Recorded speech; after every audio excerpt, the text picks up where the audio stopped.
வணக்கம். இலங்கை செய்திகளுடன் நான் நிரோஷன். விரிவான செய்திகளுக்கு முன் தலைப்புச் செய்திகள். வனவிலங்குகளால் உணவுத்துறையில் ஏற்படும் சேதங்கள், அறிவியல் அடிப்படையிலான தீர்வுகளுக்கான குழு நியமனம். மத்திய கிழக்கில் ஏற்பட்டுள்ள மோதல் சூழ்நிலையால் நமது நாட்டுக்கு ஏற்படும் பாதிப்புகள் குறித்து அரசாங்கம் கூடிய கவனம் செலுத்த வேண்டும் என்று எதிர்க்கட்சித் தலைவர் வலியுறுத்தல்.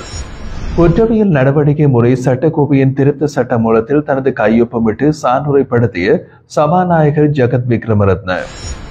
ஜனாதிபதி தலைமையில் நடைபெற்ற ஆலோசனை குழு கூட்டத்தில் சட்டவிரோத மீன்பிடி, வடக்கு மற்றும் கிழக்கில் காணி விடுவிப்பு உள்ளிட்ட பல விடயங்கள் தொடர்பாக கலந்துரையாடல். தொடர்வது விரிவான செய்திகள். வனவிலங்குகளால் விவசாய உற்பத்திக்கு ஏற்படும் சேதங்களை கட்டுப்படுத்தும் மற்றும் நிரந்தர தீர்வுகளை அறிவியல் பாணியில் அமுல்படுத்தும் நோக்கில் ஜனாதிபதியின் செயலாளர் கலாநிதி நந்திக சனத்குமார் நாயக்க தலைமையில் அரசு அதிகாரிகள் மற்றும் நிபுணர்கள் அடங்கிய குழு ஒன்றை அரசாங்கம் நியமித்துள்ளது. இந்த குழுவின் முதல் கூட்டம் அண்மையில் ஜனாதிபதி செயலகத்தில் நடைபெற்றுள்ளது. இந்த குழுவின் முக்கிய குறிக்கோள் வனவிலங்குகள் காரணமாக ஏற்படும் விவசாய சேதங்களை விஞ்ஞான ரீதியாக ஆய்வு செய்து குறுகிய, மத்திய மற்றும் நீண்டகால தீர்வுகளை வடிவமைத்து நடைமுறைப்படுத்துவதாகும். இந்த பணியின் ஒரு பகுதியாக தேசிய கொள்கைகள் மற்றும் சட்டங்களை உருவாக்குவது, அவற்றை நடைமுறைப்படுத்த தேவையான மனிதவளம், உள்கட்டமைப்பு மற்றும் நிதி ஆதரவை உறுதி செய்வது ஆகியவை நடவடிக்கைகளில் ஒருங்கிணைக்கப்பட உள்ளன. வனவிலங்குகள் இயற்கையின் ஒரு பகுதியாகவே கருதப்பட வேண்டும்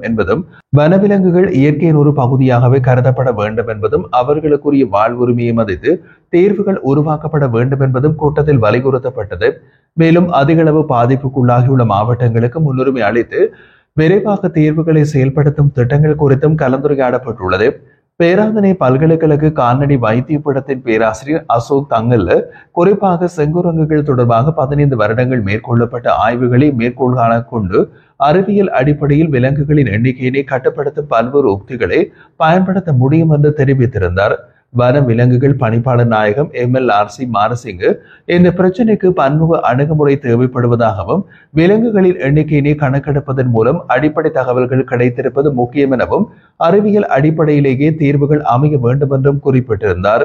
மேலும் கல்வியலாளர்கள், சுற்றுச்சூழல் ஆர்வலர்கள், வனவிலங்கு நிபுணர்கள், பொது நிர்வாக அதிகாரிகள் மற்றும் வனவிலங்குகளால் நேரடியாக பாதிக்கப்படும் விவசாயிகள் உட்பட அனைத்து தரப்பினரின் கருத்துக்களும் சேகரிக்கப்பட வேண்டும் என்பதும் கூட்டத்தில் ஒருமித்தமாக தீர்மானிக்கப்பட்டது.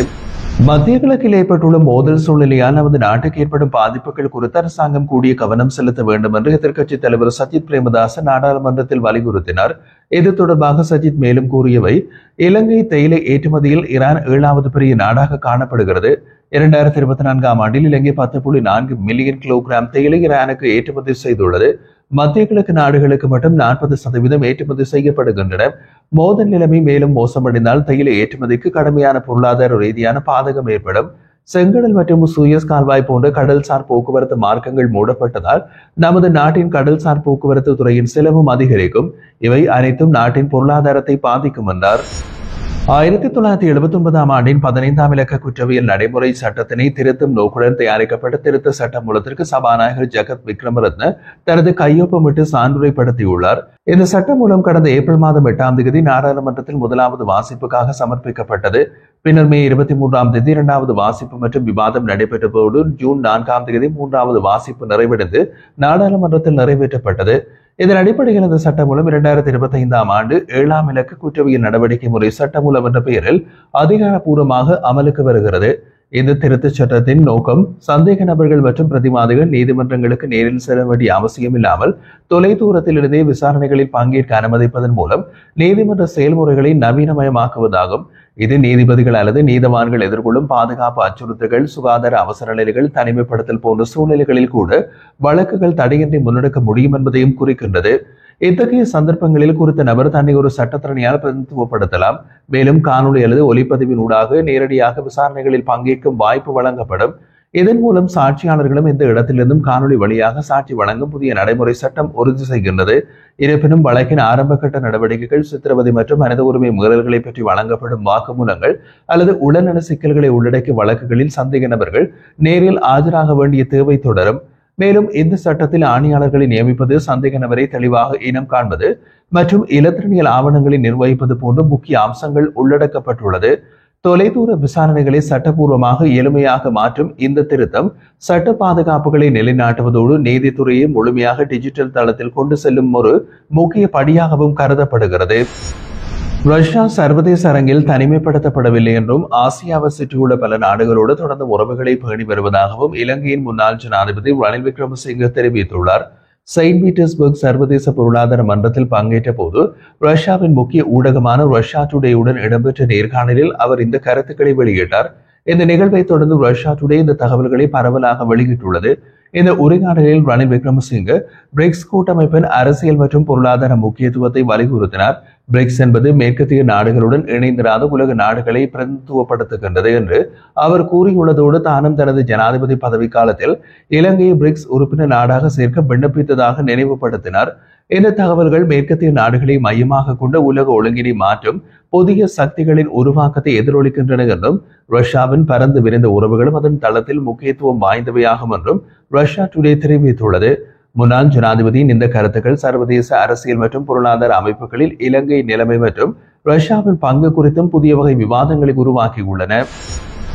ராணுவம் மற்றும் கடற்படையால் கையகப்படுத்தப்பட்டுள்ள காணிகள் தொடர்பாக உரிய நடவடிக்கைகளை எடுக்குமாறு ஜனாதிபதியிடம் கோரிக்கை விடுத்ததாக நாடாளுமன்ற உறுப்பினர் ராசமாணிக்கம் சாணக்கியன் தெரிவித்துள்ளார். பாதுகாப்பு அமைச்சர் மற்றும் ஜனாதிபதி தலைமையில் இடம்பெற்றிருந்த ஆலோசனை குழு கூட்டத்தில் சட்டவிரோத மீன்பிடி வடக்கு மற்றும் கிழக்கில் காணி விடுவிப்பு உள்ளிட்ட பல பிரச்சனைகள் அவரால் முன்வைக்கப்பட்டிருந்தது. மட்டக்களப்பில் பாடசாலைகள், சந்தைகள் மற்றும் பொது வளாகங்கள் ராணுவ கட்டுப்பாட்டில் இருப்பதும் வாகரை போன்ற பகுதிகளில் கடற்படையால் கையகப்படுத்தப்பட்ட காணிகள் தொடர்பான தெளிவான தகவல்கள் இல்லாததும் சுட்டிக்காட்டப்பட்டது. காணிகள் தொடர்பான பிரச்சனைகளை ஆய்வு செய்ய விசேட குழு ஒன்றை நியமிக்க வேண்டும் என்று சாணக்கியன் வலியுறுத்தியுள்ளதோடு அனைத்தும் ராணுவ முகாம்களும் அமைந்துள்ள காணிகள் மீளாய்வு செய்யப்பட்டு அறிக்கை தயாரிக்கப்பட வேண்டும் என்றும் அவர் தெரிவித்துள்ளார். இறக்குமதி மீதான கட்டுப்பாடுகள் நீக்கப்பட்டதை அடுத்து 2024ஆம் ஆண்டு ஜனவரி மாதம் முதல் இன்று வரை 73,400க்கும் அதிகமான வாகனங்கள் பதிவு செய்யப்பட்டுள்ளதாக மோட்டார் வாகன போக்குவரத்து திணைக்களம் அறிவித்துள்ளது. இந்த நிலையில் அதிகளவான பதிவு ஒன்றுளிகளுக்கானது என்றும் 58,947 ஒன்றுளிகள் இதுவரை பதிவு செய்யப்பட்டுள்ளது என்றும் திணைக்களத்தின் ஆணையாளர் நாயகம் கமல் அமரசிங்க தெரிவித்தார். மேலும் இதே காலப்பகுதி 7,500 சிற்றுந்துகள் மற்றும் 1,666 முச்சக்கர வண்டிகளும் பதிவு செய்யப்பட்டுள்ளதாகவும் அவர் கூறினார். குறிப்பாக கடந்த மாதமே அதிக எண்ணிக்கையிலான வாகனங்கள் பதிவு செய்யப்பட்டதாகவும் அவர் தெரிவித்துள்ளார்.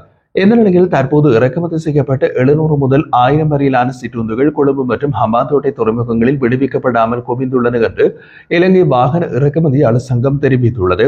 இது தொடர்பாக அந்த சங்கத்தின் தலைவர் இந்திக்க சம்பத் மெரஞ்சிகே தனியார் தொலைக்காட்சி சேவைக்கு வழங்கிய சேவையில் இந்த தாமதத்திற்கு 2013 ஏப்ரல் 3ஆம் தேதி வெளியிடப்பட்ட அதிவிசேட வர்த்தமானியில் உள்ள இறக்குமதி மற்றும் ஏற்றுமதி விதிமுறைகளில் காணப்படும் சிக்கல்களே காரணமாக உள்ளன என்று குறிப்பிட்டுள்ளார்.